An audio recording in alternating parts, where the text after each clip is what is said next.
Papa Dudut. Isang pagbati po sa inyong lahat na nakikinig sa Barangay Love Stories ngayong araw.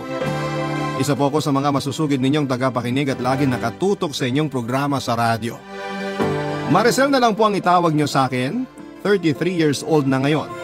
Simpleng may bahay lamang ng aking kinakasamang si Martin. 12 years na kaming nagsasama at mayroon na rin kaming 3 anak. 10 taon na ang panganay ko, 7 taon ang pangalawa at 3 taon naman ang bunso. Nangyari po itong bahagi ng buhay ko na nais kong ikwento halos 2 taon na ang nakakaraan. Papadudot pangangalakal ng basura ang kinalakhan kong hanap buhay dahil elementary lang ang natapos ko. Sa aming magkakapatid, ako yung pinakamahiyain at mahina ang loob. Maliit na babae lamang ako at may katabaan. Hindi rin ako kagandahan pero sapat na ang lahat ng katangian ko para magustuhan ni Martin. Madalas akong sinasabihan na walang diskarte at walang mararating dahil palagi lamang ako nasa loob ng bahay. Ngunit para sa akin ay kontento na ako sa buhay na meron ako. Kahit na sa buong buhay ko ay tutol ang aking ina sa mga naging desisyon ko sa buhay. Lalong-lalo na sa pagsasama namin ni Martin. Kasing edad lamang kasi ng aking ina si Martin at parang tatay ko na rin daw ito kaya gano'n na lamang ang pagtutol niya sa relasyon namin. 55 years old na si Martin noong magkakilala kami. Isa sa mga nagustuhan ko sa kanya ay ang maala Roy Vinson niyang datingan. Matangkad, mabigote at matikas tignan. Kaya naman kahit malaki ang agwat ng aming edad ay agad ko rin siyang nagustuhan. May 8 siyang anak sa yumaon niyang asawa at lahat ay may mga trabaho na. Hindi magandang relasyon ng mga ito kay Martin dahil sa pananakit niya sa mga anak noon. Kaya wala ni isa sa mga ito ang kasama niya. Nang mag-decide na kaming magsama, Papadudot, ay doon na kami tumira sa bahay na tinutuluyan nila ng yumaong asawa ni Martin.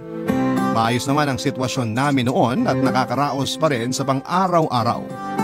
Nagtatrabaho bilang construction worker si Martin at ako naman ang namamahala sa maliit naming tindahan.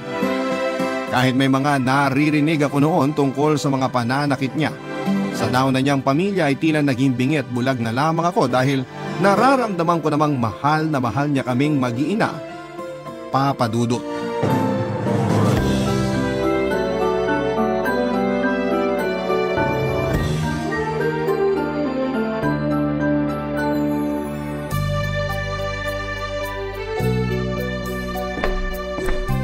Mahal, matagal pa ba yung niluluto mo?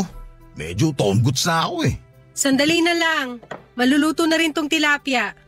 Pakitawag mo na nga yung mga bata para sabay-sabay na tayong kumain. Sige, tatawagin ko sila mamaya.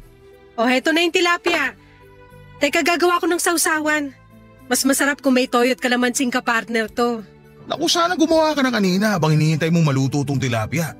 Lalo tuloy ako nagutom nung hinahin mo na to sa mesa. Ang sarap oh. Sige na, bibilisan na. Ikaw talaga, gutom ka lang eh. Hindi lang to sa gutom, mahal. Sadyang masarap ka lang talaga magluto. Kaya nga ako nahulog sa'yo, hindi ba? Sus, napakabulero mo talaga. Pritong isda lang naman yung ulam natin. Ano ka ba, mahal? Kahit anong putahe pa yan, sasarap talaga kapag dumaan sa mga kamay mo. Pero sa tingin ko, may mas masarap pa rito. Mahal, ano ka ba? Nasa pagkainan tayo. Tsaka baka marinig tayo ng mga bata. Ikaw kasi, hindi ko tuloy mapigilan ng sarili ko. Ay nako, kumain na tayo. Tawagin mo na yung mga bata. Okay, sige. Ay, siya nga pala. Magsisimula na rin yung gagawin naming eskwelahan sa bayan.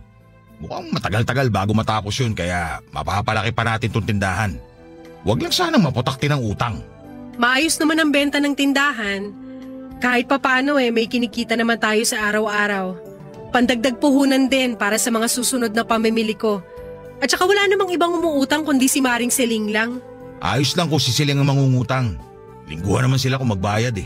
Isa pa, kasama ko naman sa trabaho ang asawa niya. Good payer yun. Mabuti naman kung ganun. Hindi rin naman basta-basta ang pagbawi ng puhunan. Siya nga pala, inaalok din ako ng bagong lipad dyan sa paupahan sa may kanto. Tinatanong kung gusto ko raw mag-reseller ng dishwashing liquid at mga sabon. Ang kaso, kailangan din malaki-laking puhunan. Hindi pa naman sapat yung perang hawak ko kaya sabi ko sa kanya, sa susunod na lang kapag kumpleto na. Sabihan ko lang daw siya at siya mismo ang order online. Malaki raw kasi ang kikitain. Triple ng puhunan. Online? Nako, baka mamaya scammer yan. Hindi naman siguro. Pinapahanap pa nga ako ng ibang interesado maging reseller para mas marami raw kaming aasenso agad dito sa barangay natin. Ang bait niya, di ba? Ay nako, busisiin mo muna yan bago ako magbigay ng pera. Mahirap na. Marami na akong naririnig na scam sa ganyang klase ng negosyo.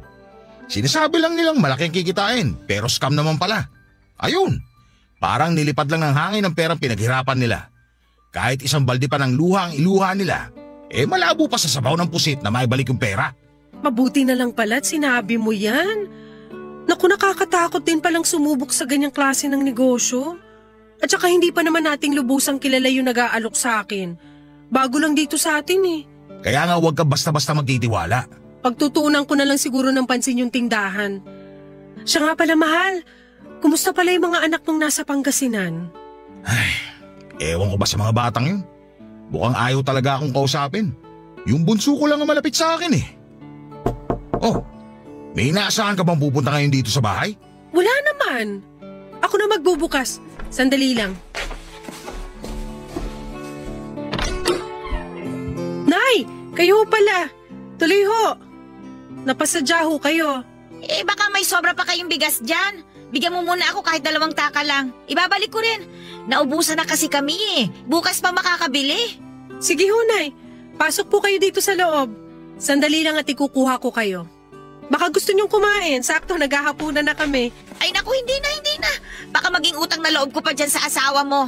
Nay Lucia, nandiyan pala kayo. Kain o. Hoy Martin, tigil-tigilan mo nga ako dyan sa pagtawag mo ng Nay Lucia ha? Kinikilabutan ako. Huwag kang umasta na parang kaidaran mo lang ang anak ko. Amoy na amoy ko na yung pagiging luma mo. Si Nay Lucia talaga Alam na alam niyo yung amoy ng mga katulad nating luma Magkaedad lang tayo, hindi ba? Nangiinsulto ka ba? O ikaw Maricel, pagsabihan mo nga yung asawa mo ha? Hindi ko gusto ang tabas ng dila niyan. Sobra na kasi kayo. Sinusubukan ko naman kayong unawain at pakisamahan. Pero lagi nyo nalang pinamumukha sa akin ang edad ko at ang agwat namin ng anak nyo. O bakit? Hindi ba totoong parang tatay ka na ng anak ko? Nay, tama na ho. Ito na yung bigas nyo.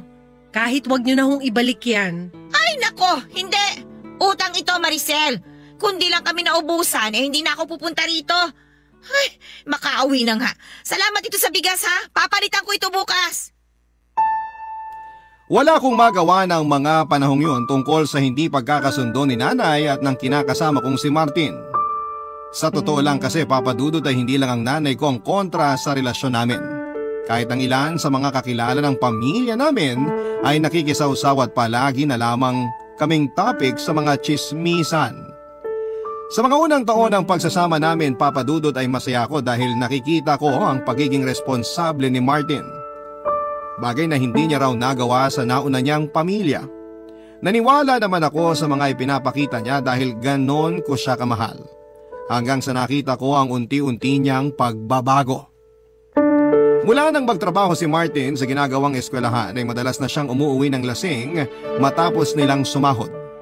Tuwing Sabado kasi ibinibigay ang sahod nila sa buong linggong pagtatrabaho. Pinagsasabihan ko naman siya pero nauuwi lang sa pagtatalo ang usapan namin papadudot. May mga panahon na nasasaktan na rin ako ni Martin ng pisikal. Sampal, suntok, sasikmura at minsan ay tinatadyakan na rin ako tuwing umiinit ang ulo niya. Ang pinaka masakit pa papadudot.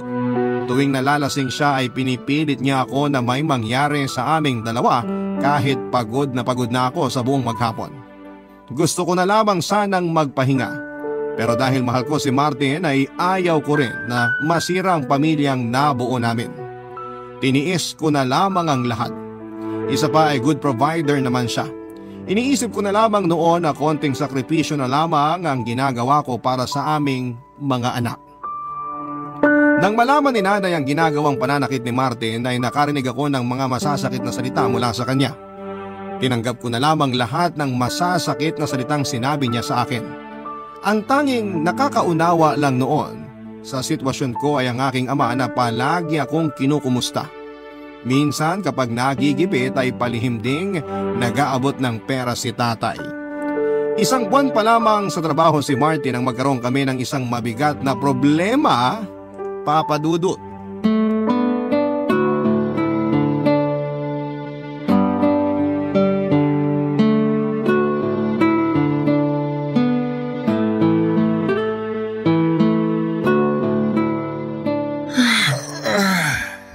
Ay, nakakapagod talaga. Tindi pa ng init kanina. Hindi naman pwede mong pahinga kami ng matagal. Buhay pa ako pero para na ako sinusunog sa impyerno. Tapos inaabot pa ng kamalasan. Bakit? Ano nangyari? Ayun. Nawala na kami ng trabaho. May violation daw kaya pinahinto muna ang paggawa ng eskwelahan. Nalintikan na talaga. Hirap pa naman makahanap ng trabaho ngayon dito sa probinsya. Konting tiyaga lang, mahal. Hayaan mo at kapag lumaki-laki na rin yung bunso natin, maghahanap na ako ng trabaho para may katuwang ka na sa mga gastusin dito sa bahay. Ayan ka na naman. Pagtatalunan na naman ba natin yan? Pasensya ka na. Baka lang kasi nahihirapan ka na mag-isa na inaako lahat ng gastusin. Kaya ko naman magtrabaho kung pwede lang. Pero kung ayaw mo, hindi ko naman ipipilit. Hanggat kaya ko pa magtrabaho, dito ka lang sa bahay. Sino pang gagabay sa mga anak natin habang wala ako kung mawawala ka rin dito? Baka lumaki silang pariwara. Naisip ko lang naman yon. Hindi na, para hindi umuusok ang tenga mo dyan. Paulit-ulit na lang kasi. Hindi na nga.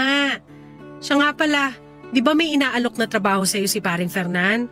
Hindi mo ba gusto yon? Mukhang malaki naman ang sahod. Sus, sa Rizal pa yun, mahal. Malayo rito sa atin. Mahirap naman kung mapapalayo ko sa inyo.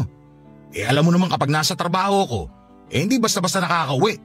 Baka hindi ko namamalayan na sa tagal ko na pala ron hindi ko na nasusubaybayan ang paglaki ng mga anak natin. Ano ka ba? Sa Rizal ka lang naman pupunta, hindi sa ibang bansa. Imposible naman na hindi ka makauwi kahit isang beses lang sa isang buwan. May day off ka naman. Ay nako, basta. Kung may mahanap ako ibang trabaho rito, mas yun pa rin ang papatusin ko. Ayoko talaga ron. Sige, ikaw ang bahala. Nabangkit ko lang naman. Siya nga pala, mahal. Ipinahilot ko si Bunso kanina. Nilalagnat na naman kasi. Na naman? Pero pinatawas ko na rin kanina. Malamang bukas mawawala na rin yung lagnat niya. Masyado ka naman nagpapaniwala sa mga tawas-tawas na yan. Dinala mo na ba sa center? Hindi pa nga eh. Akala ko kasi mawawala rin yung lagnat. Oh, mataas pa rin ba lagnat? Nawala naman kanina. Teka, titignan ko nga ulit. Sana kasi pinatignan mo muna sa center kanina. Paano kung hindi lang basta lagnat yan? May thermometer naman dyan. Tignan mo kung mataas ang lagnat ng maagapan. Eto na nga, chinecheck ko na. Naku, ganun pa rin pala. Hindi bumaba. Sa ospital mo na ipa-check up si Bunso bukas. Dali mo na lang yung perang sinahod ko nung huling linggong trabaho ko. Kikitain ko pa rin naman yon. Ang mahalaga, mapatignan sa doktor si Bunso. Sige. Pero paano yung iba pa nating gastusin? Magbabayad pa tayo ng kuryente at tubig. May babayaran pa sa school yung 2 anak mo. Bahala na. Gagawa ko na lang ng paraan. Mahal, may nakalimutan pa pala akong sabihin. Ano yun? May iba ka pang babayaran? Naku, hindi. Tungkol pa rin dun sa trabahong alok ni kumpare. Ano ba naman yan? Hindi ba napag-usapan na natin yan kanina? Ayoko nang paulit-ulit. Alam ko. Pero pwede bang pakinggan mo muna ako? Ay. Oh, ano ba isasabihin mo? Kapag tinanggap mo raw yung trabaho, matatanggap mo raw agad yung kalahati ng sweldo mo. Naisip ko lang, kung tatanggapin mo yung alok niya, madali ka makakapasok doon dahil kakilala naman niya yung may-ari ng resort. Bakit? Wala na ba talaga silang mahanap na ibang caretaker sa resort na yon? Meron naman siguro pero baka pinipili lang niya yung mga kakilala. O siya, sige. Mukhang matatagalan rin naman bago ako makahanap ng bagong trabaho. Sige, kakausapin ko si pare para tanggapin yung inaalok niya. Mabuti kung ganun. At saka hindi na yun kasing bigat ng trabaho mo sa construction. Naisip ko na nga rin yun. Matagal nang nabanggit sa akin yan ni Fernan. Pero malayo kasi dito kaya hindi ako naging interesado. Masasanay ka rin naman, mahal. Papadudot nang dalhin ko sa ospital ang bunso namin ay doon ko nalaman na may dengue na pala siya at nangangailangan kami ng perang panggastos sa ospital. Natuloy din sa pag-alis si Martin patungong Rizal para magtrabaho doon bilang caretaker sa isang resort. Maayos naman ang trabaho niya at regular na nakapagpapadala sa amin ng mga anak niya. Nang makalabas ng ospital ang bunso namin ay inasikaso ko naman noon ang tindahan namin na matagal-tagal ding walang kinita. Nung una ay hindi ko maiwasang mangulila kay Martin. Nasanay kasi ako na palagi kaming magkasama. Kahit nasasaktan niya ako ay hindi naman mawawala o mababawasan ang pagmamahal ko para sa kanya. Halos gabi-gabing tumatawag si Martin para mangumusta sa amin. Kaya kahit papaano ay nababawasan din ang pangungulila ko sa kanya. Kahit malayo ay nararamdaman ko na mahal niya kaming mag-iina. Halos hindi na siya magtira para sa sarili niya tuwing nagpapadala siya ng pera dahil gusto raw niyang mabili lahat ng kailangan ng 3 naming mga anak. Hanggang sa magkaroon na naman kami ng isang malaking pagsubok na hindi ko akalaing magpapabago sa pagsasama namin ni Martin. Tumawag siya sa akin at sinabing umiihi na raw siya ng dugo. Dahil hindi na makapasok sa trabaho ay umuwi na lamang siya sa amin. At doon na rin kami nagkaroon ng pagkakataon na ipa-check up siya. Matapos nga ang ilang pagsusuri sa kanya ay nakitaan siya ng bato sa pantog na 3 cm na ang laki at ayon sa doktor ay nakakailangan ng agarang operasyon upang matanggal ito. Nang mga panahong yon ay hindi ko na alam kung saan pa kukuha ng perang gagastosin namin. Wala na kasing natira sa huling sinahod ni Martin dahil sa check-up pa lamang niya ay napagastos na kami. Kinakailangan din siyang ilipat ng ospital dahil hindi na kaya ng ospital sa amin ang isasagawang operasyon sa kanya. At dahil nga sa desperada na ako noon ay naglakas loob ako na humingi ng tulong sa mga anak sa una ni Martin. Inaasahan ko na ang magiging reaksyon nila dahil batid ko na hindi pa nila kayang patawarin ang kanilang ama. Kaya hindi na rin sumama ang loob ko sa pagtanggi nila na magbigay ng tulong. Mabuti na lamang at may 2 sa kanila ang patagong nagpaabot ng kaunting tulong para sa panggastos naming mag-iina. Labis ko naman po yung ipinagpasalamat. Hindi ko rin inaasahan na ang bunso ni Martin sa una niya ang magpepresentang magbabantay sa ospital. Alam niya raw kasi na walang maiiwan sa 3 kong mga anak. Sa pag-uwi ko papadudot ay hindi ko inaasahan ang paglapit ng kumpare namin na si Fernan upang mag-alok ng tulong matapos malaman ang nangyari kay Martin. 34 years old na nga pala si Fernan ng panahong yon. At nagtataka ako kung bakit wala pa rin siyang nobya o asawa kahit nagwapo naman siya. Sa katunayan ay nahahawig siya sa aktor na si Rudy Fernandez. Maging ang kanyang pananalita. Yung pormahan pa niya ay laging nakapolo kahit na nasa bahay lang. Nangutang ako sa kanya ng 10,000 pero ang sabi niya ay libre na lamang yon. Laking tuwa ko naman sa kabutihang yon ni kumpare. Sa pag-aakalang libre nga talaga yon. Pero nang malaman kong may kapalit pala ang tulong na ibinigay niya ay tila gumuho ang mundo ko. Hindi ko kasi akalain na ang hihinging kapalit ni Fernan ay isang gabi na magkasama kami. At alam ko rin ang maaaring mangyari sa loob ng isang gabing yun, papadudot. Ni minsan ay hindi sumagi sa isipan ko na magpapagamit ako sa iba para lamang sa pera.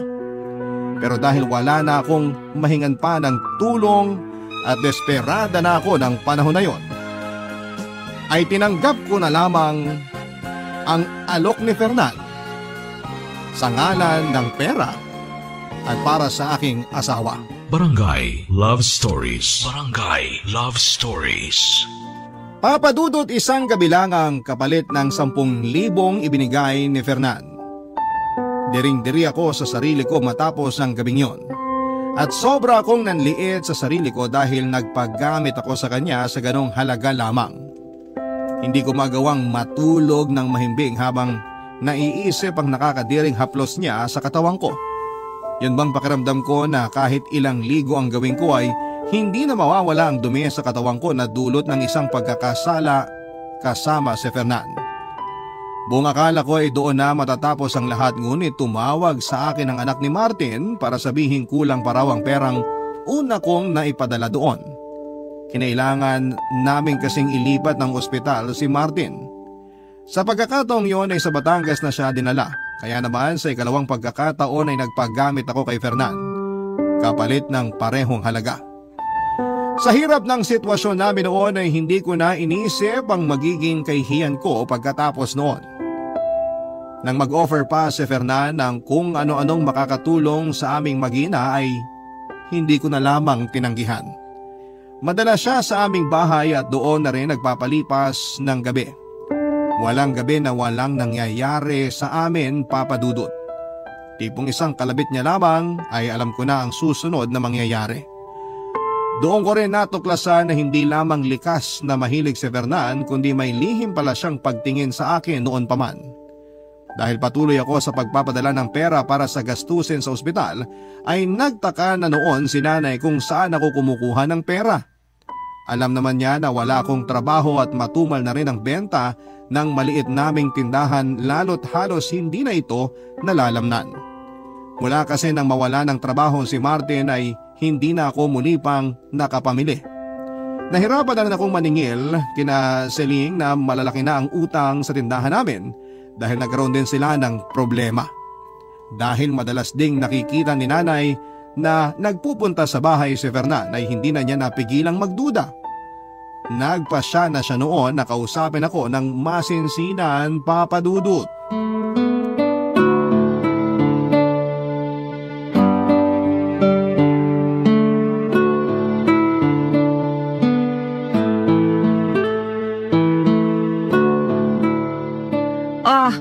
Kumusta naman yung asawa mong matanda, Maricel? Nay naman, wag naman ho kayong ganyan kay Martin. Na-ospital na nga yung tao. Abay, anong gusto mo? Makipagplastikan ako? Kunwari, alalang-alala ko sa kinakasama mo? Hoy, kilala mo ako, Maricel, ha? Nay, hindi ho yan yung kailangan ko ngayon. O siya, sige. Palilipasin ko muna ang araw na ito na wala akong sasabihing masama tungkol sa kanya. Salamat naman kung ganun. Pagod na ho kasi ako eh. Wala na akong lakas para makipagtalo at paulit-ulit na ipagtanggol si Martin. Sino ba naman kasing may sabing ipagtanggol mo palagi ang lalaking yon? Nay, pakiusap. Tama na ho, pwede. Kung di lang ako naawa sa sitwasyon mo, titiisin ko talagang hindi pumunta rito sa inyo eh. Kumusta naman ba ang lagay niya?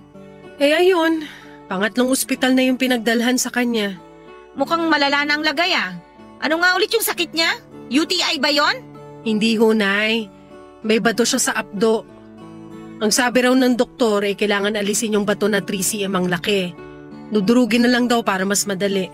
Buti mo ba yung bunsong anak ni Martin? Kahit siraulo siya noon sa mga anak niya, no? Aba, kung isa ako sa mga anak niya, pababayaan ko na lang siyang manigas. Bibiruin mo, ni Singkong Duling walang naiambag yang Martin na yan sa pag-aaral ng mga anak niya? Tapos ngayon, nangangailangan siya ng tulong, doon siya lalapit sa kanila? Ayan na naman kayo, Nay. Kasasabi niyo lang, di ba? Ay, nako! Ilang taon na nga ba yung bunso niya? 21 ho. May trabaho nga rin yun pero nag-leave para mabantayan ng tatay niya.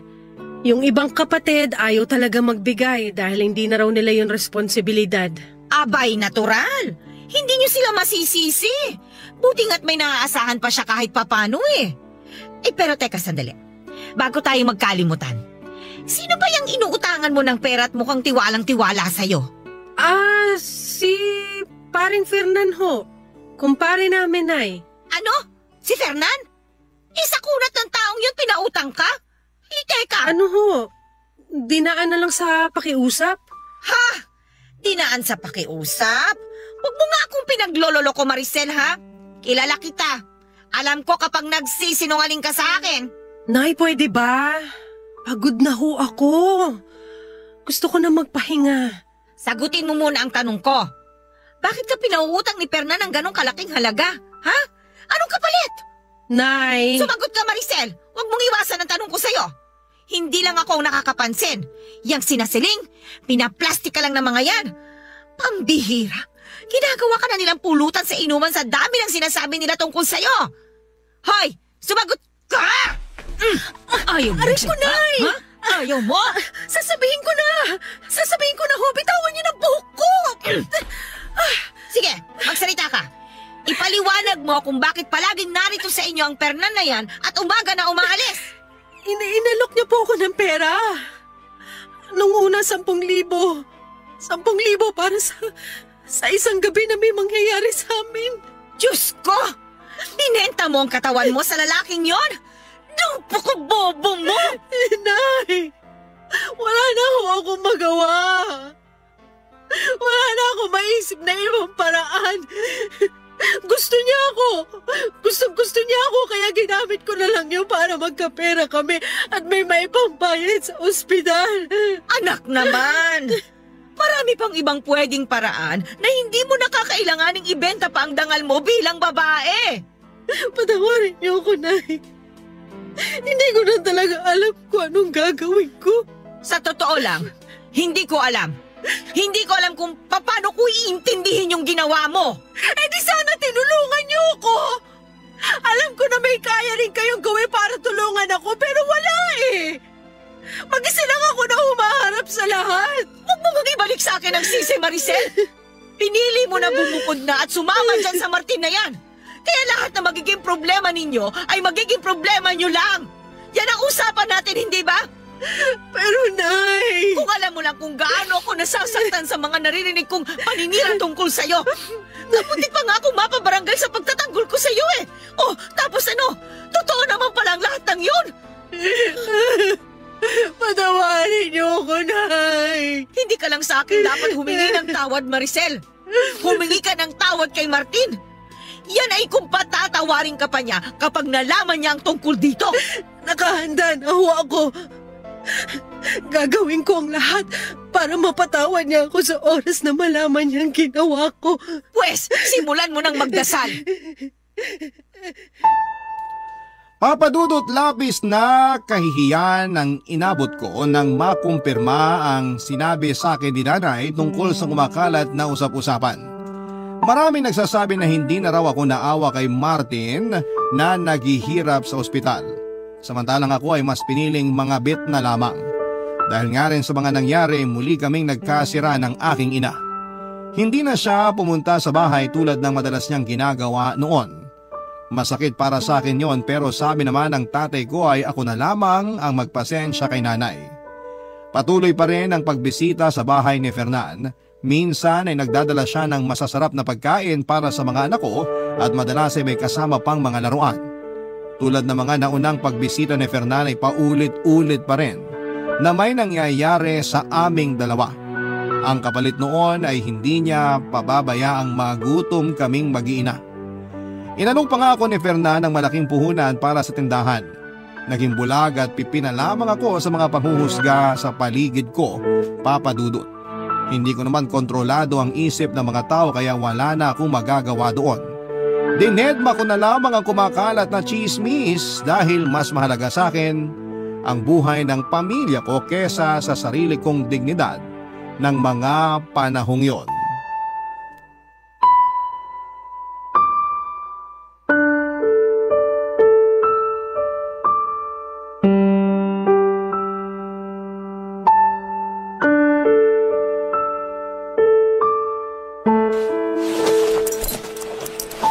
Pinaligaya mo na naman ako ngayong gabi. Ibang klase ka talaga, Mare. Ang galing mo. Napakaswerte sa'yo ni paring Martin. Hindi mo naman kami pinababayaan kaya dapat lang na masaya ka palagi tuwing pumupunta ka rito. Ikaw talaga. Kaya ginaganaan ako lagi pumunta rito eh. Tapos na ako magbihis. Magkwentuhan muna tayo sandali bago ako umalis. Tabihan kita dito sa kama ha. Wala ka bang gustong ipabili? Dito ko kasi balak maghapunan bukas. Bakit? Wala ka bang ibang lakad o ibang gagawin bukas? Wala. Yung iba, pinakancel ko na para mas mapadalas pa ako rito. Ganun ba? Ikaw ang bahala kung dito mo talaga gusto maghapunan. Yan ang gusto ko sa'yo. Mabilis kang kausap. Hindi mo na ako pinahihirapan pa. Baka naman pwedeng isa pang kiss dyan. Anong kiss? Kota ka na nga kanina eh. Di ka pa ba nagsasawa? Alos makabisado mo na nga ang bawat sulok ng katawan ko. Ako naman to. Sige na, huwag ka nang pakipot. Huwag mong sabihin, naiilang ka pa rin sa akin. Hindi no. Teka, kailangan ko na rin palang magbihis. Baka magising na yung bunso ko. Hindi ko pa yun natitimplahan ng gatas eh. Sandali lang. Usap muna tayo. Pero yung anak ko, Fernan. Sandali na lang naman to. Uwi na ako mamaya. Pagbigyan mo na ako na sulitin ang natitirang oras ko rito. Ano ba kasing gusto mong pag-usapan? Halos lahat naman na pag-usapan na natin. Yung puhunan mo sa tindahan. Di ba't sinabi ko na rin sa'yo na hindi mo kailangan magbigay ng puhunan? Sobra-sobra nang naitulong mo sa aming mag-iina. Pero ako naman ang may gusto nun. Ang totoo niyan, hindi lang puhunan para sa tindahan ang makukuha mo kung sakali. Anong ibig mong sabihin? Simple lang, Maricel. Sumama ka na sa akin. Kahit isama mo pa ang mga anak mo. Kaya ko naman silang buhayin. At ikaw, kaya kitang pakasalan. Lahat ng meron ako, magiging sayo. Ano? Nababaliw ka na ba? Hindi yan kasama sa usapan natin, Fernan. Alam ko. Kaya nga inaalok kita ngayon. Iwan mo na ang asawa mo. Wala ka namang ibang mararanasan kundi hirap kapag siya ang kasama mo. At sino ka sa tingin mo para pakinggan ko ang sinasabi mo? Sa nanay ko nga pinaglaban ko si Martin tapos ikaw? Gusto mo na iwan ko siya para sa'yo? Desperada lang ako pero hindi pa ako nasisiraan ng ulo. Aba, at talagang ikaw pa ang mag-iinarte ngayon? Bakit? Akala mo ba sobrang ganda mo para kabaliwan ka? Mukha ka ng tuyot nang makuha kita. Pasalamat ka nga't nagtsaga pa ako sa'yo at nagbayad ng halagang sobra-sobra pa para ibayad sa karakas mong babae ka! Hayop ka? Ang kapal na mukha mo! Serbisyo ko lang ang binayaran mo at hindi yung buong pagkatao ko! Kaya wala kang karapatan na sabihan ako ng ganyan! Hoy Maricel! Pwede ba huwag kang pa-virgin dyan? Matanda nga, pinatos mo! Tapos ako na higit na mas bata at kayang-kayang ibigay ang luho mo! Hindi mo pagbibigyan! Alam mo kung bakit? Dahil walang matinong babae ang magtsatsaga sa'yo! Maaaring papatulang ka lang dahil sa pera mo pero walang magkakagusto sa taong katulad mo, Fernan! Manahimik ka! Dami mong sinasabi! Pagkatapos mong pakinabangan ng pera ko, gaganyanin mo ako? Pwes, hindi ka magiging kawalan sa akin! Dahil kaya ko magbayad ng babaeng higit pa sa'yo! Kung gano'n ano bang ginagawa mo rito? Umalis ka na! Ako pa ngayon ang ipinagtatabuyan mo? Samantalang sa amin ni Martin, mas may silbi ako. Mas kaya kitang buhayin kaysa sa kanya. Ewan ko nga't bakit ang hina niyang kukote mo eh. Huwag mong ikukumpara sa'yo si Martin.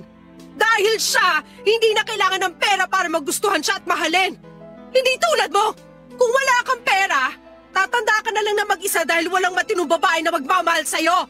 Sumusobra ka ng hayop ka ha? Walang niya ka talaga! Umalis ka na! Hayop! Talagang aalis ako, pero hindi ka pabayad sa lahat. Babalik ako rito para maningil at wala ka nang magagawa. Sabi na umalis ka na! Umalis ka na habang nakakapagtimpi pa ako sa'yo! Babalik ako! Tandaan mo Maricel, sa laki na lang naibigay ko sa'yo, pagmamay-ari ko na ang katawan mo! Papadudot labis kong pinagsisihan ang ginawa kong pagpapakababa ng pagkatao kay Fernan ng dahil sa pera. Marahil kung may mas mabilis lang na paraan noon para makakuha ko ng perang para sa pampaospital ng asawa ko ay ginawa ko na, Papadudot. Batid ko na maraming mga kabarangay ang maiinis sa akin dahil sa mga sinasabi kong ito. Pero kahit ako ay hindi lamang inis kundi galit ang nararamdaman ko sa sarili ko ng panahong yon. Sinubukan ko makipag-ayos sa aking ina at humingi ng payo sa kanya kung ano ang dapat kong gawin kahit na alam kong imposible nang matakasan ang nagawa kong pagkakasala hanggang sa panahong yon ay umiiral kasi ang pagiging mahina ng loob ko. Sa kabila ng naging pagtatalo namin ni Fernan at palitan ng mga masasakit na salita ay pumupunta pa rin siya sa bahay ngunit tuwing gabi na lamang. Katwiran niya ay kasama pa rin yon sa mga naibigay niyang pera. Papadudot, may isang gabi na naabutan kami ni nanay sa kusina. Sakto pa noon na may ginagawa si Fernan sa akin. Galit na galit si nanay at agad na pinalaya si Fernan. Binantaan niya ito para tuluyan na akong tigilan. Sinabi naman ni Fernan na babawiin niya ang perang ibinigay niya sa akin pero silang dalawa na ni nanay ang nag-usap tungkol doon. Lumipas nga, Papadudot, ang mga araw at hindi na nagpakita sa akin si Fernan. Tila nabunutan naman ako ng tinik dahil ni sa panaginip, Papadudot. ay hindi ko gugustuhin pang makita siya. Barangay Love Stories. Barangay Love Stories. Mahigit isang buwan ding nagpapagamot si Martin Papadudot bago siya nakauwi sa amin upang doon na lamang lubusang magpagaling. Masaya ako sa pagbabalik niya pero hindi mawala sa akin ang takot. Sakaling malaman na niya ang tungkol sa namamagitan sa amin ni Fernan. Alam ko na hindi malabong makarating sa kanya ang mga nangyari dahil kalat na ang chismis sa barangay namin. Napansin naman ni Martin ang pagbabago sa mga kinikilos ko kaya minsan ay nagtatanong siya kung meron daw ba akong problema. Pero syempre ay nanatiling tikom ang bibig ko, Papadudot. Yon ay kahit inuusig na ako ng konsensya ko sa paglilihim kay Martin at sa pagpapagamit sa ibang lalaki na kumpare pa naming dalawa. Hanggang sa may nabanggit kay Martin ang panganay naming anak na madalas sa bahay si Fernan noong nasa ospital pa siya. Labis ang kaba ko noon dahil akala ko ay mabibisto na niya ako. Gayon pa man ay pinili ko pa rin magsinungaling sa kanya at pilit kong itinago ang katotohanan. Ngunit ika nga ay walang lihim ang hindi nabubunyag. Dumating na nga ang kinakatakutan ko, Papadudot. May isang kapitbahay kasi kami na nagkwento kay Martin at ikinuwento nito ang tungkol sa namamagitan sa amin ni Fernan. Pag uwi niya ng bahay ay galit na galit niya akong pinapaamin.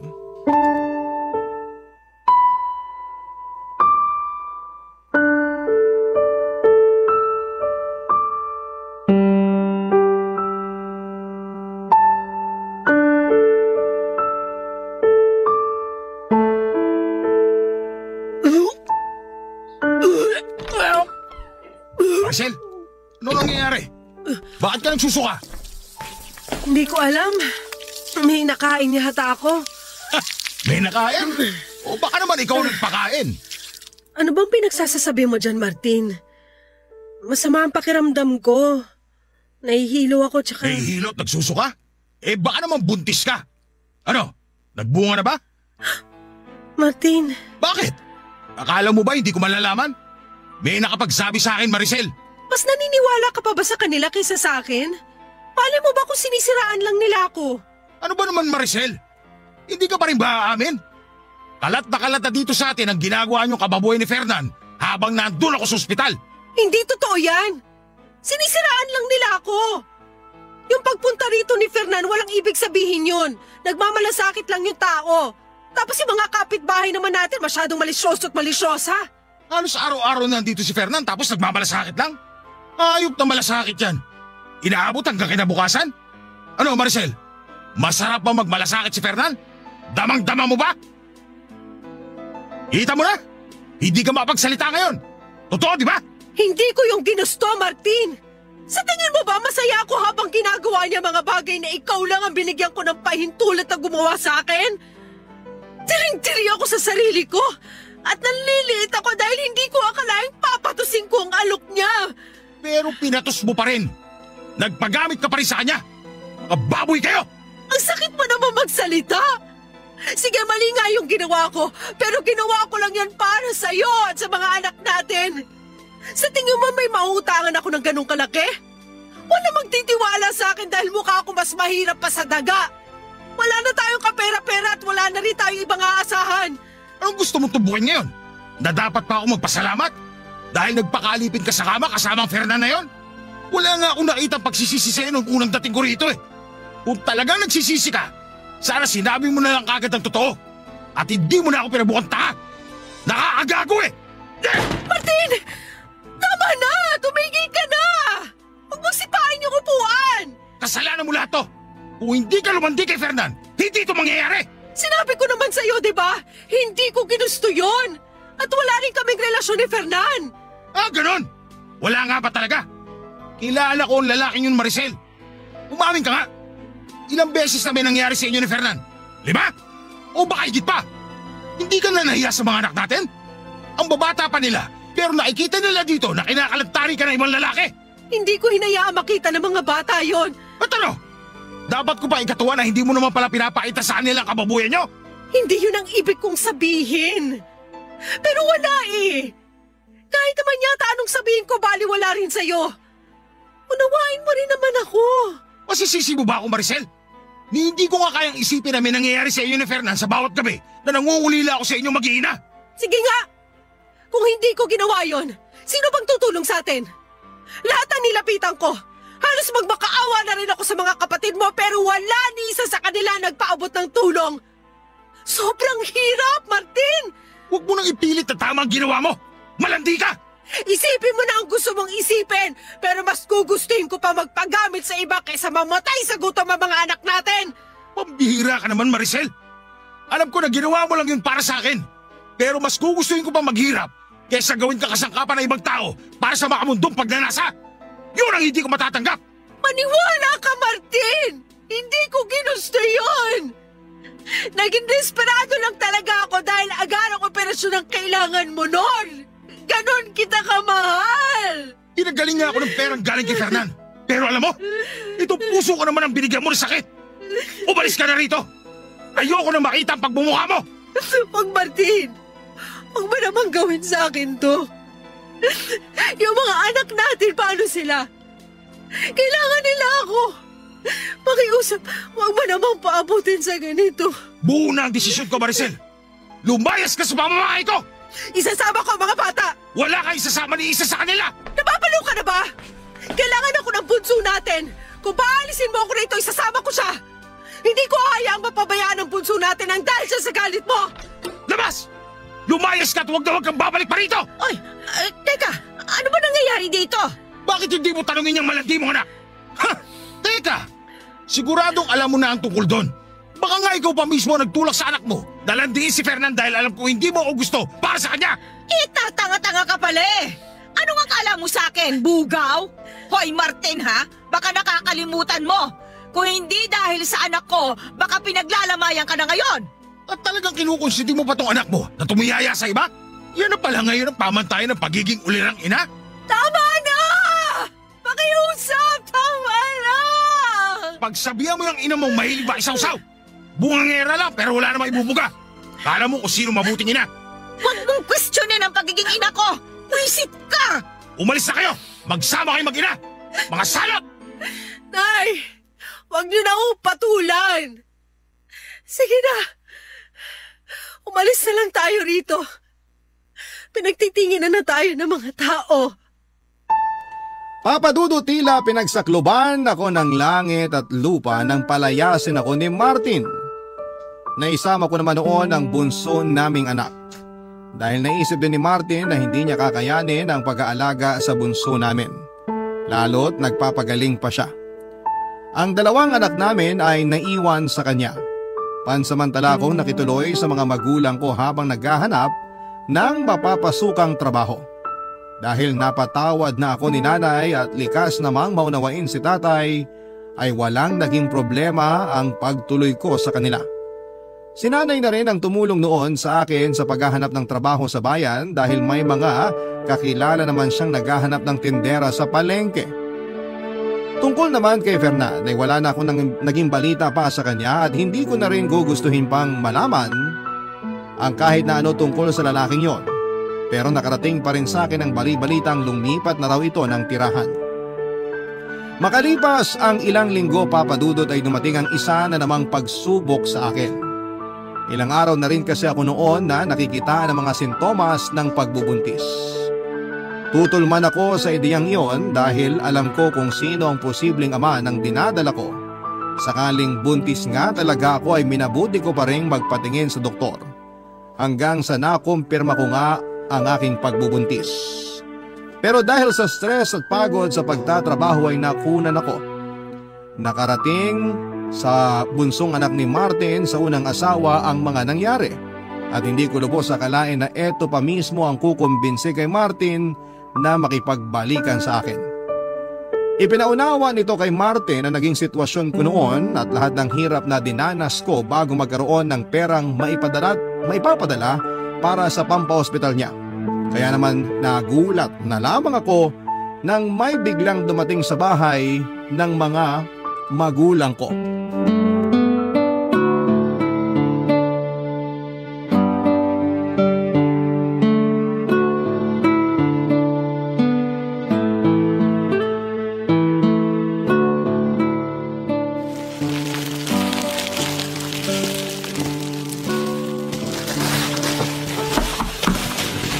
Nay, may inaasahan ba kayong bisita ngayon? Ginabi na yata. Ha? Sino namang magiging bisita ko ng ganitong oras? Sige, pagbuksan mo na at baka may bibili lang ng kalakal. Sandali lang ho! Pakitignan na lang po itong nire-repack ko maninay. Baka kasi gapangan ng ipis. Ako nang bahala riyan. Sino yan?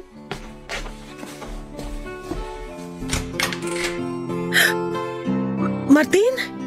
Maricel, pwede ba tayo mag-usap? Mag-usap? Tungkol saan? Tungkol sa ating dalawa. Sa pamilya natin.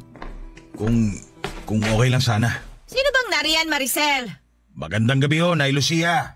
Ay, anak ng teteng, oo. Anong ginagawa ng walang hiyang yan dito? Paalisin mo yan, Maricel, ha? Naaalibadbaran ako sa pagmumukha niyan. Mas gugustuhin ko pang aswang ang dumalaw ngayong gabi kaysa sa matandang yan. Grabe naman ho kayo. Gusto ko lang makausap si Maricel para humingi ng tawad sa kanya. Aba, bakit? Sigurado ka bang patatawarin ka ng anak ko? Nako ha, Maricel, sinasabi ko na sa'yo. Tigilan mo ang kagagahan mo. Huwag mong kalilimutan ang mas masakit na salitang binitiwan yan sa'yo. Lahat ng pangiinsulto. Kaya nga ho nandito ako. Pinagsisisihan ko na lahat ng mga nasabi ko. Maricel, sige na ho. Mag-usap tayo. Isa pa hinahanap ka na rin ng mga anak natin. Namimiss na nila ang nanay nila. At talagang ginamit mo pa ang mga bata, ano? Nay, tama na ho. Hayaan niyo na muna ako makipag-usap sa kanya. Malaki rin na naging kasalanan ko, di ba? Kaya sige na ho. Ibigay niyo na to sa akin. Ay! O siya, sige. Kung diyan ka magiging masaya. Sana lang hindi mo pagsisihan kung ano man ang magiging desisyon mo. Salamat ho, Nay Lucia. Nailabas lang ho kami. Bahala kayo! Sa labas na lang tayo mag-usap. Natutulog na kasi si Bunso sa sala. Sige, wala namang problema sa akin kahit saan. Salamat kasi naintindihan mo na rin lahat ng ginawa ko. Hindi ko naman talaga gagawin yon kundi lang tayo kapos sa pera. Hindi mo na kailangan pang ulitin ang paghingi mo ng tawad sa akin, Maricel. Sapat na yung mga sinabi mo nung huli tayo nag-usap. Ibig bang sabihin? Oo, Maricel. Napatawad na kita. At kung pupwede sana, bumalik ka na ulit sa bahay. Pwede pa ba? Oo naman. Sino ba naman ako para tumanggi? Walang gabi na hindi ko ipinagdarasal na mapatawad mo na ako at bumalik na sa dati ang samahan nating dalawa. Yung magiging buo ulit ang pamilya natin. Hindi mo na kailangan ipagdasal yun ngayon. Nandito na ako. Kukunin na kita, taalagaan ulit gaya ng dati. Talaga? Hindi ka na ba talaga galit sa akin? Hindi ka nandidiri? Tungkol dyan, pasensya ka na sa lahat ng nasabi ko. Alam kong nasaktan kita ng sobra kaya pinagsisisihan ko yun. Tinatanggap ko naman ang paghingi mo ng tawad. Mahal na mahal kita, Maricel. Mahal na mahal din kita, Martin. Salamat sa pagtanggap mo ulit sa akin. Pangako, hinding-hindi na yun mauulit. Ikaw at ikaw na lang ang magiging lalaki sa buhay ko. Siya nga pala, may trabaho na ako ulit at nakapag-ipon-ipon din ng konti. Sisipagan ko pa para lumaki ang iniipon kong pera para sa kasal nating dalawa. Talaga? Naku, ikaw talaga. Masyado mo naman agad akong pinasasaya. Yun ay dahil karapat-dapat ka lang napakasalan. Kaya, paano ba yan? Wala nang ibang pwedeng umangkin sa'yo. Ako lang. Tagumpay akong nakabalik sa bahay ni Martin kasama ang bunso naming anak. Napakasaya ng mga anak namin nang muling mabuo ang pamilya namin. Maging ako ay walang pagsidla ng saya dahil sa muling pagtanggap sa akin ni Martin. Ipinakita niya rin ang pagbabago niya sa ikalawang pagkakataon na nagkasama kami sa iisang bubong. Hindi na siya yung dating Martin na mapanakit at lasenggo. Nang magkaroon ng magandang trabaho na inalok sa kanya sa ibang lugar ay tinanggap na niya ng walang pag-aalinlangan. Pumayag naman ang mga anak niya sa unang asawa na ibenta na lamang ang bahay na dati naming tinitirhan bilang tulong na rin sa amin. Si Fernan naman, ang huling balita ko ay nagkaroon daw ng AIDS dahil sa iba't ibang babae na nakakasiping nito. May usap-usapan pa na nagtago na raw ito dahil sa kahihiyan. Sa ngayon, Papa Dudut, ay nakapagpagawa na kami ng bagong bahay at nakapagsimula na rin ang isang maliit na negosyo. Ikinasal na rin kami ni Martin at nadagdagan pa ng isang anak na babae. Palagi rin kaming nakasubaybay sa inyong programa na naging libangan na naming mag-iina, lalong-lalo na naming mag-asawa. Maraming salamat po sa pagbabahagi ninyo sa aking kwento at ganoon din po sa lahat ng mga kabarangay na nakikinig ngayon. Taos-pusong pasasalamat din po sa Barangay LS sa pagbibigay ng pagkakataon sa amin na maitampok ang aming kwento sa Barangay Love Stories. God bless po, Papa Dudut. Ang inyong forever kapuso at kabarangay, Maricel. Nagustuhan ang iyong napakinggan? Ituloy yan via live stream sa www.gmanetwork.com/radio. Barangay LS 97.1 Forever!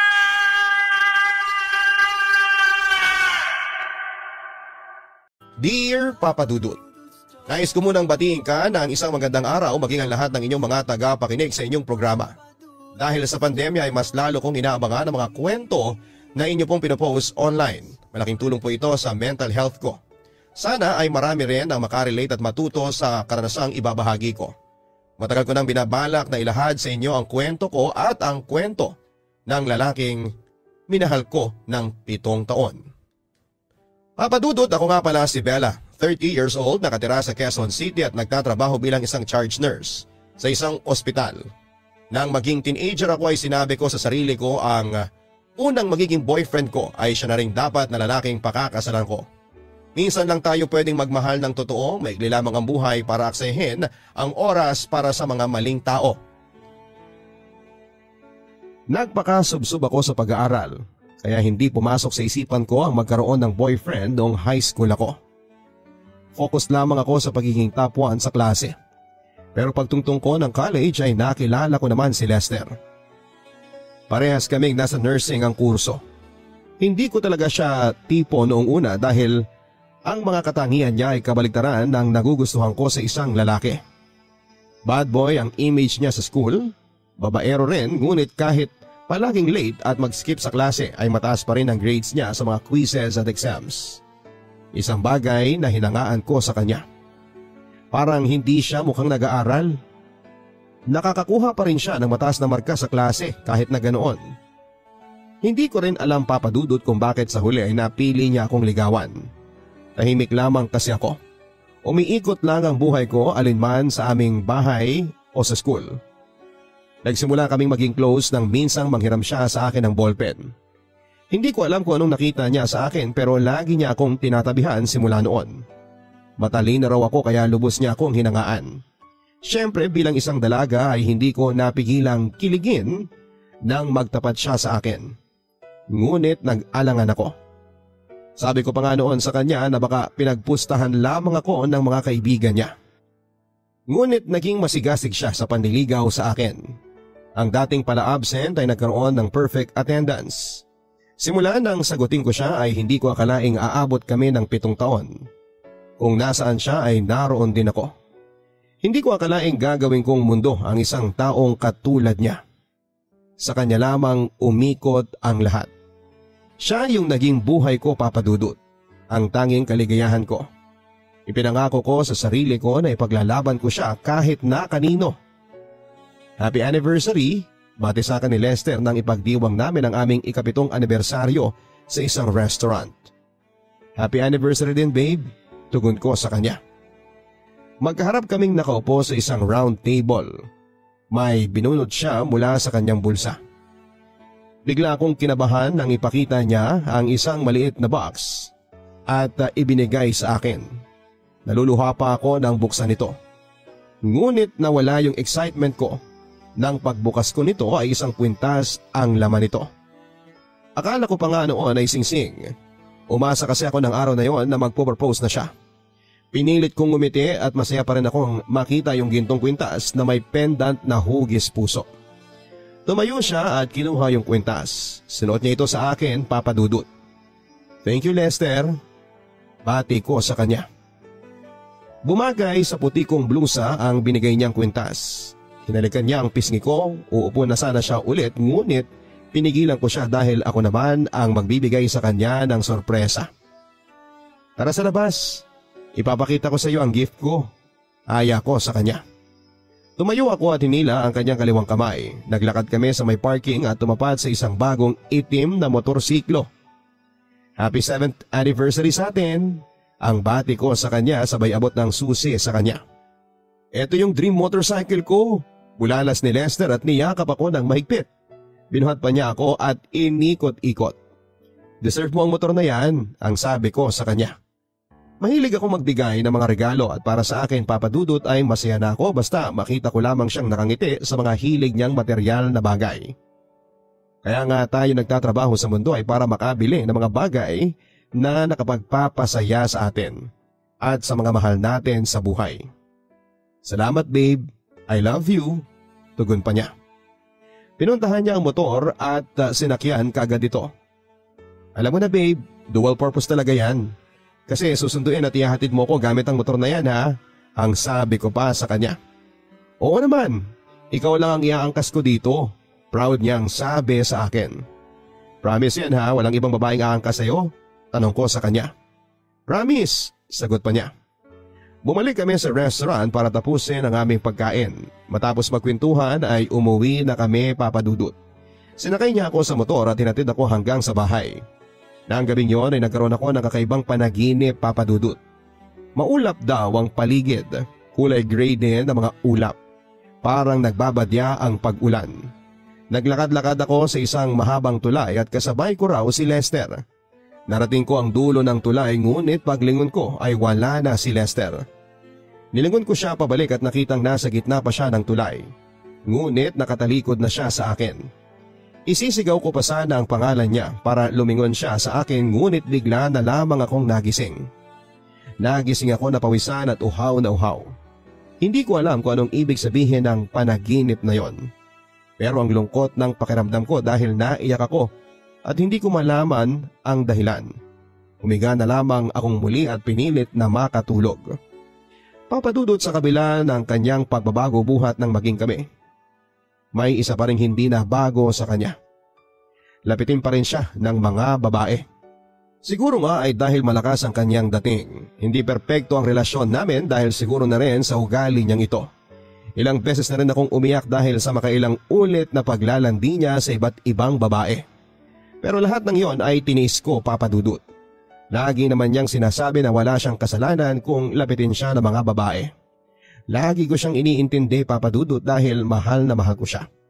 Hindi rin naman nagtatagal ang mga babaeng namamagitan sa relasyon namin. Sa huli, ako pa rin ang kanyang pinipili. Sa akin pa rin siya umuuwi, ako pa rin ang nagwawagi. Sabi nga nila, may mga pagsubok lang talaga sa relasyon na kailangang malampasan. Kahit na ilang beses niya akong lokohin, sa huli, ako pa rin ang kanyang number one.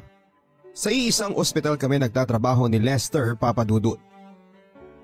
Nasa ER ako samantalang si Lester naman ay nasa geriatric ward o sa mga ward ng matatandang may sakit.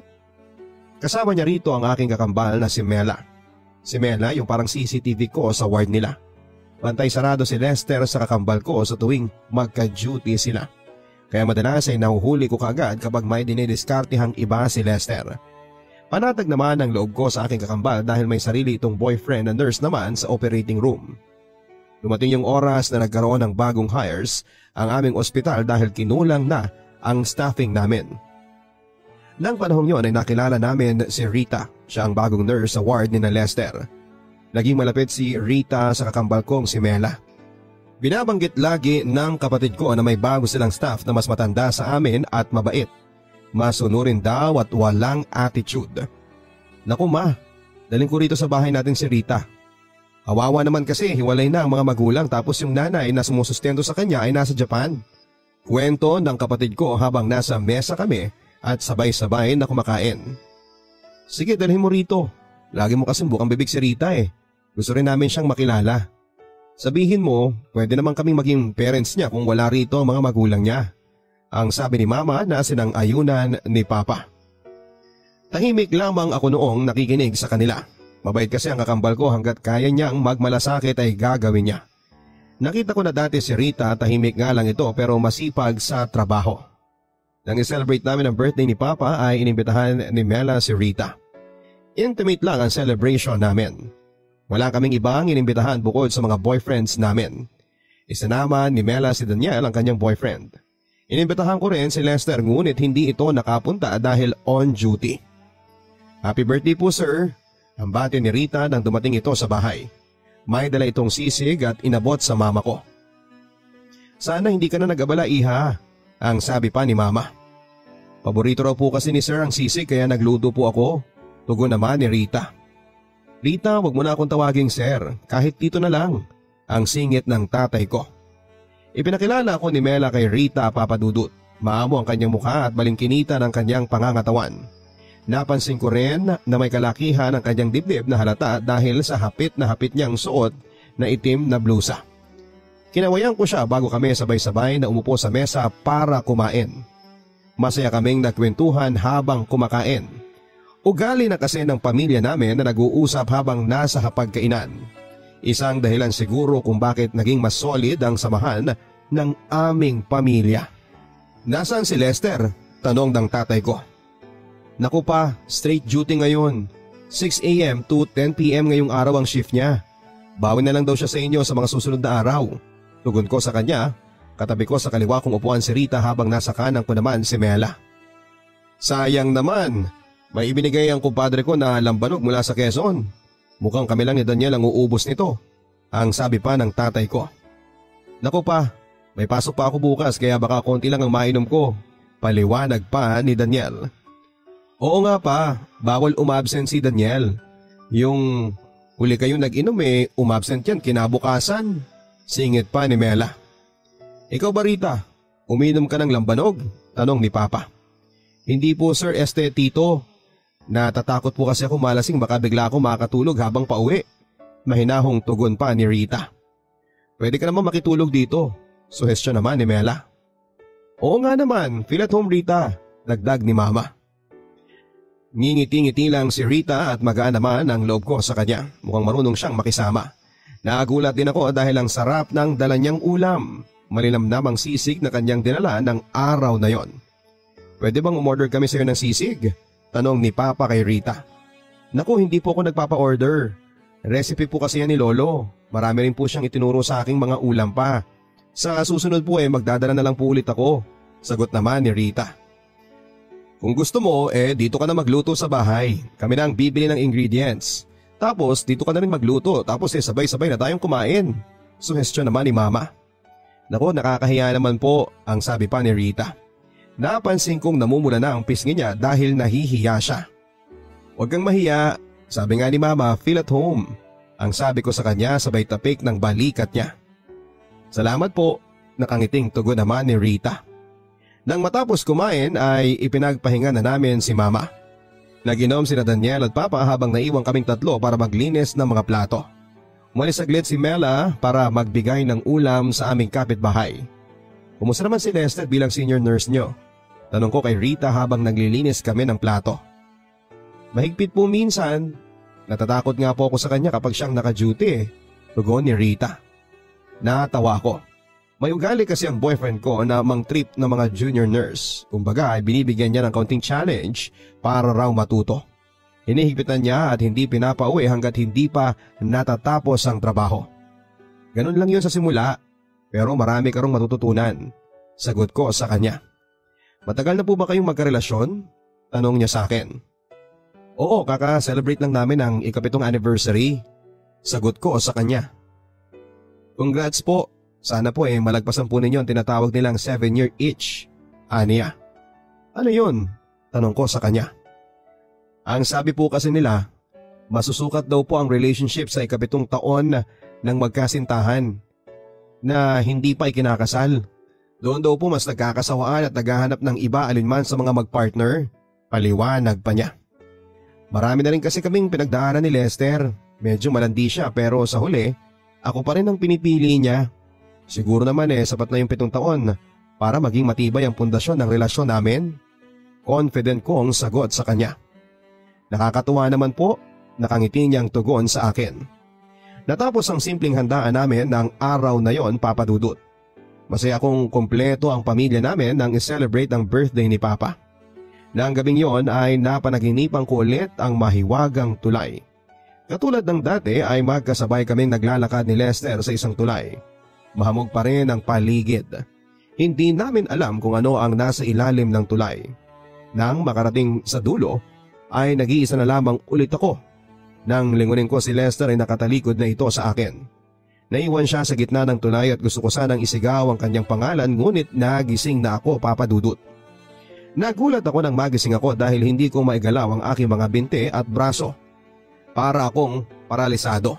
Parang nananaginip pa rin ako pero gising na ang aking diwa. Bukas ang aking mga mata at nasa loob ng kwarto. Nagbibigay tanglaw ang lampshade na nasa tabi ng kama ko. Nagulat ako dahil may natanaw akong figura sa may paanan ko. Nakatayo doon ang isang babae na may mahaba at magulong buhok. Natakot ako lalo na nang dahan-dahan siyang yumuko para lapitan ako sa kama. Gusto kong sumigaw at magpumiglas ngunit hindi ko magawa, Papa Dudut. Unti-unti siyang lumapit sa akin. Hindi ko rin magawang pumikit. Mas lalo akong nangilabot nang bigla siyang umupo sa dibdib ko at tinakpan ang aking bibig. Naiyak na ako dahil gusto kong gumalaw at magsisigaw. Malabo ang kanyang mukha, Papa Dudut. Dahil hindi makapikit, ilang ulit ko na lang sinigaw ang pangalan ni Hesukristo sa isipan ko. Sa pangatlong banggit ng pangalan ni Jesus ay bigla na lamang akong nakagalaw, Papa Dudut. Nagising ulit ako. Nag-antanda ng krus at nagpasalamat dahil panaginip lang pala ang lahat. Maliwanag na ang buong kwarto ko. Umaga na pala at late na ako sa trabaho. Hindi ko narinig ang alarm ng cellphone ko dahil battery empty na ito. Nagmadali akong bumangon para makaligo na. Katulad nga ng dati, sa trabaho na lamang ako kakain ng umagahan kung hindi kami magiging busy. Ganito talaga ang buhay ng mga nurse. Mas pinipili namin ang tulog kumpara sa pagkain.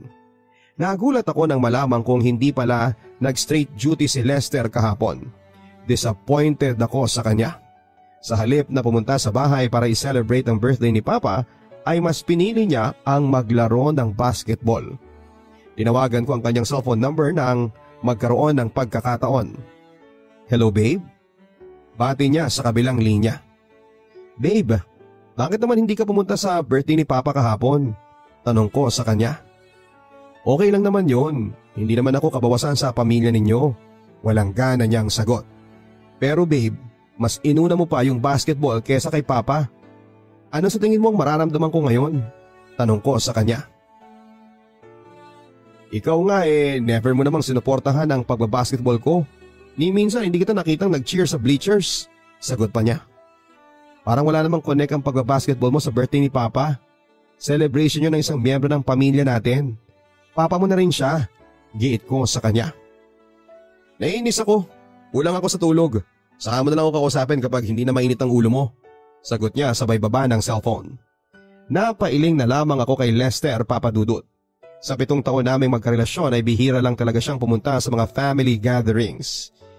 Hindi naman maramdamin ang mga magulang ko pero nakaka-disappoint pa rin kasi parang wala siyang pagpapahalaga sa kanila. Samantalang laging kinukumusta ni na mama at papa si Lester sa akin. Tuliro ako sa buong shift ko, Papa Dudut. Ayaw ko kasi na nag-aaway kami. Buong shift na siyang hindi nag-text sa akin. Katulad ng dati ay never niya akong sinuyo kapag nag-aaway kami. Bilang ako yung mapang-unawa, naisipan kong bilhan na lamang siya ng cake at puntahan sa kanilang bahay after ng duty ko. Nagulat ako nang makasalubong ko si Rita na palabas ng gate ni na Lester. Rita, anong ginagawa mo rito? Tanong ko sa kanya. Hindi kasi nakapunta kahapon si Sir Lester kaya dinalhan ko rin po siya ng sisig para makatikim. Mahinahon niya ang sagot sa akin. Ah, ganun ba? Ang bait mo naman? Tugon ko sa kanya. Sige ma'am, una na po ako. Baka hinihintay na kayo ni Sir. Paalam niya at umalis na siya. Kumatok ako sa pinto ng bahay nila. Pinihit ko ang seradura at nabuksan ko yon. Kalimitang hindi naman sila naglalak ng pinto. Nadatnan ko si Lester na kumakain ng sisig sa kanilang dining table. Babe, tawag ko sa kanya. Tiningnan lamang niya ako ng masama at nagpatuloy lamang sa pagkain. Nilapitan ko siya at ibinaba ko ang cake sa mesa at niyakap siya mula sa likuran. Babe, huwag ka nang magalit. pagsusuyo ko sa kanya. Ikaw naman kasi lagi mong pinapainit ang ulo ko. Lagi mo akong pinagmumukhang masama. Tugon niya sa akin. Kaya nga sorry na. Binilhan naman kita ng favorite mong strawberry shortcake eh. Ang sabi ko pa sa kanya. Hinilikan ko siya sa pisngi bago ako umupo sa tabi niya. Nasaan ang parents mo? Yung kapatid mo? Tanong ko sa kanya. May pinuntahan silang binyagan. Ayoko namang sumama. Sagot niya. Dapat lagi kang naglalak ng pinto. Paano kung may pumasok na magnanakaw? Tanong ko ulit sa kanya. Wala yan. Confident niyang sagot. Siya nga pala, nakasalubong ko si Rita. Parang napaka-concern naman niya sa'yo. Sabi ko sa kanya. Napasin niya ang tono ng boses ko na halatang nagsiselos. Inakbayan niya ako at hinalikan sa pisngi. Nagsiselos ang babe ko? Ano ka ba? Hindi ko yun magugustuhan. Masyadong mahina ang comprehension ni Rita. Ilang beses ko nang sinabi yung mga protocols pero hindi niya pa rin magets yung iba. Hindi ako pumapatol sa hindi matalino. Paliwanag pa ni Lester. Sigurado ka? Sabi kasi ni Mela matalino raw yun. Sexy pa nga Giit ko sa kanya. Sana nga utak na lang niya ang lumaki, hindi yung dibdib niya. Natatawang tugon pa ni Lester. Natawa na lamang ako sa mga sinabi niya. Inalikan ako ni Lester sa labi hanggang sa nauwi sa mainit at dagpo ang sandaling yon. Umakyat kami sa kwarto at pinagkaloob ko sa kanya ang aking sarili katulad ng dati. Nakatulog akong nakayakap sa kanya. Hindi ko inaasahang mapapanaginipan ko na naman yung tulay. Ganon pa rin ang eksena, Papa Dudut. Ako na naman ang nakatawid sa dulo ng tulay. Nang tawagin kong muli ang pangalan ni Lester ay nagising ulit ako. Nagulat ako dahil nag-sleep paralysis na naman ako. Nakahiga ako sa kama ni Lester ngunit wala siya sa tabi ko. Nakatihaya lamang ako habang nasa panang ko ang isang babaeng may magulong buhok. Siya pa rin yung babaeng bumisita sa panaginip ko. Natakot ako dahil tumalon siya sa kama ko at tumabi sa akin. Inilapit niya ang kanyang malabong mukha. Naamoy ko siya. Parang pinaghalong bulok na daga at kanal. Nagulat ako dahil sinampal niya ako at biglang sinakal. Sa pagkakataong yun ay nakapikit naman ako at umuusal ng maikling panalangin. Nagising ako na nagpupumiglas. Bigising, binabangungot ka. Bulalas pa ni Lester. Napabalikwas ako ng bangon at nanginginig sa takot, Papa Dudut. Niyakap ko siya ng mahigpit. Panaginip lang ang lahat pero bakit parang ramdam ko yung higpit ng mga kamay niya sa aking leeg maging yung sampal ng babae sa kaliwa kong pisngi. Kinilabutan talaga ako. Hindi ko na ikinuwento kay Lester at nagbihis na lamang ako at nagpaalam na uuwi na. Sa sobra nating pagtitiwala sa mga sinasabi ng taong minamahal natin ay nagiging kampante na tayo na hindi nila tayo kayang saktan. Naging regular ang pagpunta sa bahay ni Rita. Parang naging little sister namin siya ni Mela. Dahil sa mga sinabi ni Lester na mahina ang comprehension niya, sinabihan ko siya na pwede niya kaming tanungin ni Mela kung may hindi siya maintindihan sa trabaho. Sa pagdaan ng araw ay napansin ko rin na naging close din si Rita at si Lester sa trabaho. Lumipas ang mga buwan, Papa Dudut. Itinuring na namin bilang kapatid si Rita. Madalas nga ay nakikitulog pa ito sa bahay namin. Siguro nga, Papa Dudut, ay mabilis ako magbigay ng tiwala sa mundo. Naniniwala kasi ako na mas tingnan natin ang kabutihan ng isang tao. May mga araw na nahuhuli ko si Rita na yakap ni Lester at nagkikilitian silang dalawa. Tumitigil sila kapag nakikita nila akong dumarating. Pinipilit ko ang sarili ko na magkapatid ang turingan nila. Pinanghawakan ko ang pangako ni Lester na hindi siya magkakagusto kay Rita. Lahat ng yon ay kinibit balikat ko na lamang kahit parang inuusig na ako ng konsensya ko na parang may mali na talaga. Kapag magkasama kami, minsan ay parang nararamdaman kong hindi na ako kasali. Hindi ko masabayan ang kanilang biruan. Minsan feeling ko ako na yung third wheel at para bang nakikiepal na lamang ako sa kanilang dalawa. Pero mahal ko si Lester, Papa Dudut. May tiwala naman ako kay Rita at iniisip ko na baka napapraning lang talaga ako. Hindi ko akalaing darating ang panahon na ang hinala ko ay unti-unti nang magiging katotohanan. Ang unang nakapansin nito ay ang aking kakambal. Ate, parang hindi na tama yung closeness ni Rita at Lester. Kwento niya sa akin nang minsang kumain kami sa labas matapos ang duty. Anong ibig mong sabihin? Tanong niya sa akin. Nahuli ko kasi nayakap ni Lester mula sa likuran si Rita habang nagre-ready ng gamot kahapon. Sagot niya. Sweet naman talaga si Lester eh. Pagdadahilan ko dahil gusto ko pa rin bigyan ng rason kung ano ang nakita ni Mela. Pero ate, alam mo namang may history ng pagiging babaero yan si Lester.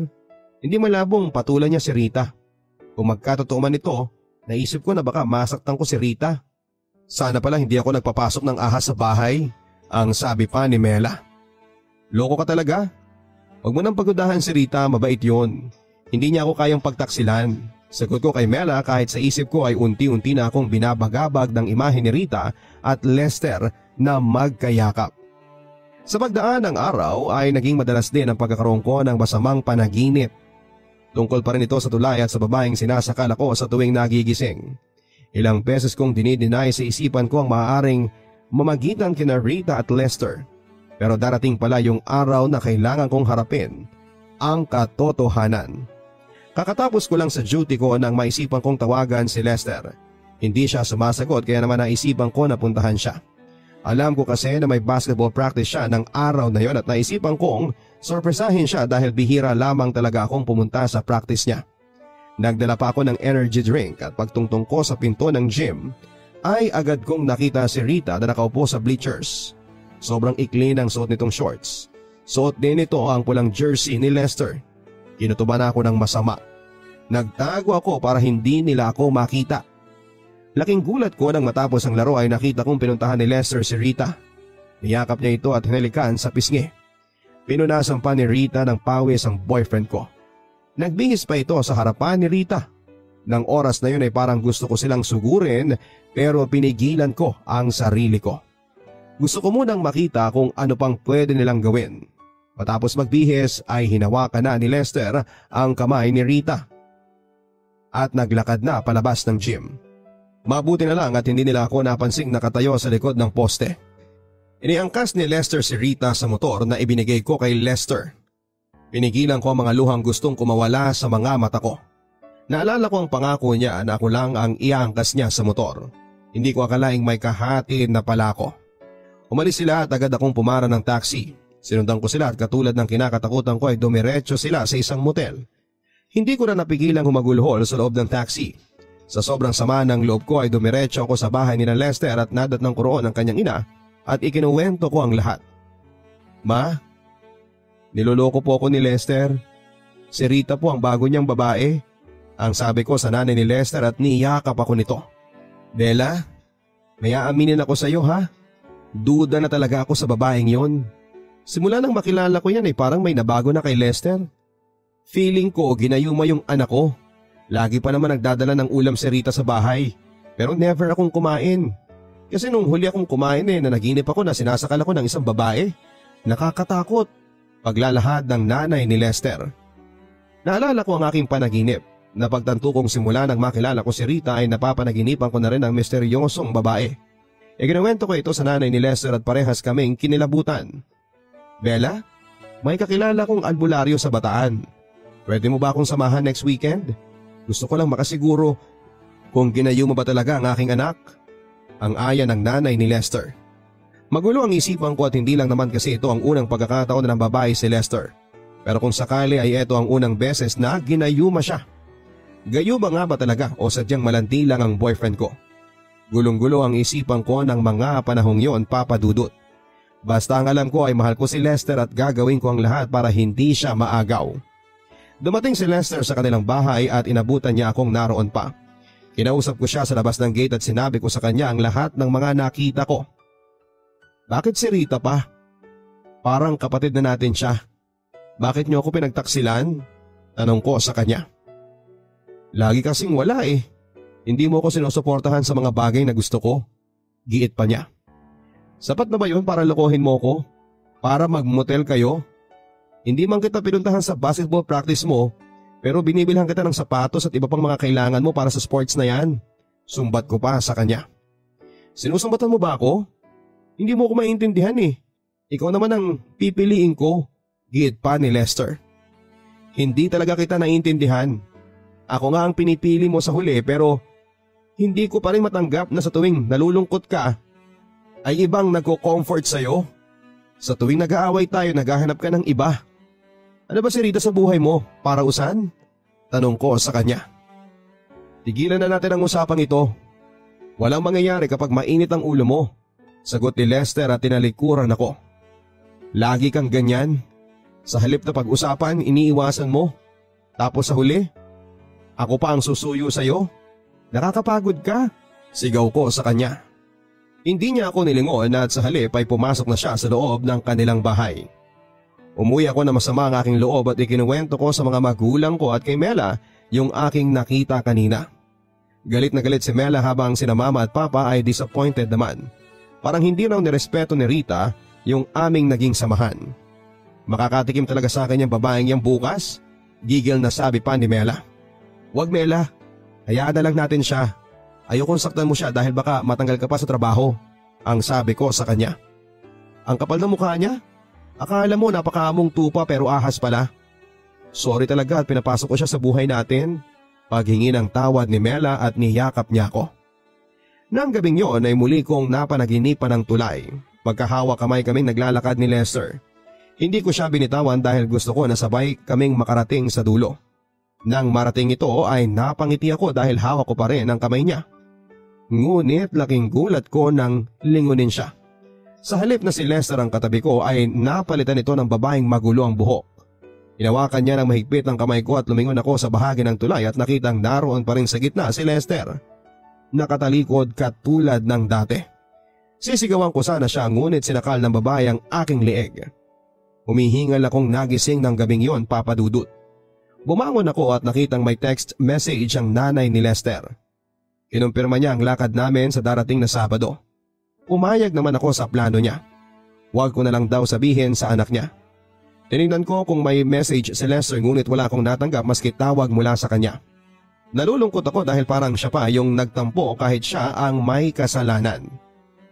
Hindi pa rin pala ako nasasanay kahit ganun siya sa tuwing nahuhuli ko siyang may ibang babae. Kinabukasan ay hindi ko napigilang tawagan si Lester. Hello babe, tawag ko sa kabilang linya. Hello? Walang gana niyang tugon sa akin. Sorry kung meron din akong pagkukulang sa'yo. Pero sana maintindihan mo na nasaktan din ako sa ginawa ninyo ni Rita, ang sabi ko sa kanya. Wala yun basta okay na tayo, tugon niya. Katulad ng dati ay tinanggap ko siyang muli, Papa Dudut. Sa totoo lang ay tutol na ang aking mga magulang ngunit wala raw silang magagawa dahil mahal ko nga si Lester.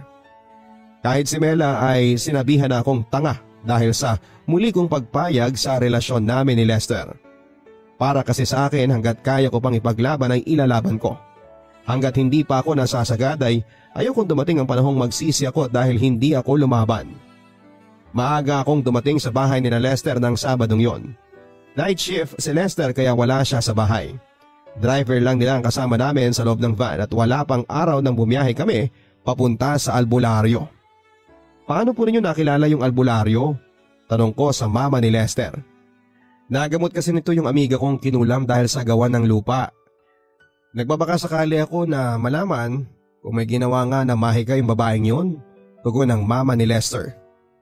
Nakaidlip ako sa biyahe at nagulat na lamang ako nang sa muli kong pagmulat ay napapaligiran na kami ng mga naglalakihang puno, Papa Dudut. Maliwanag na sa labas. Narito na tayo, ang sabi ng mama ni Lester. Waba na kami ng sasakyan at tumambad sa akin ang isang maliit na bahay. Nagulat ako dahil ang inaasahan ko ay kubo lamang yon tapos ay maraming usok sa paligid. Parang normal lang na bahay yon, hindi mo akalaing bahay na manggagamot. May nakita kaming babaeng tansya ko ay nasa edad 40 na. Nagwawalis ng tuyong dahon sa bakuran. Nilapitan namin siya. Magandang umaga po. Nariyan po kaya si Katino? Bati ng mama ni Lester. Tiningnan kami ng babae at nginitian. Bago pa siya sumagot ay naglakad na sa may likod niya ang matandang lalaking puti ang buhok. May karga itong tanda ang habang hinihimas ang ulo nito. Ang aga niyong dumating. Pasok kayo. Aya ng matandang lalaki sa amin. Nagtaka rin ako dahil wala sa postura ng matanda ang pagiging albularyo. Naalala ko sa kanya ang lolo ko noon na mahilig magsabong. Katino, ako po si Hilda, yung kaibigan ni Christina na inyong pinagaling. Nagbabaka sakali po akong matutulungan ninyo akong malaman kung nasa ilalim nga ng itim na mahika yung anak ko. Paliwanag ng mama ni Lester nang makaupo kami sa loob ng sala ng matanda. Nagpalingal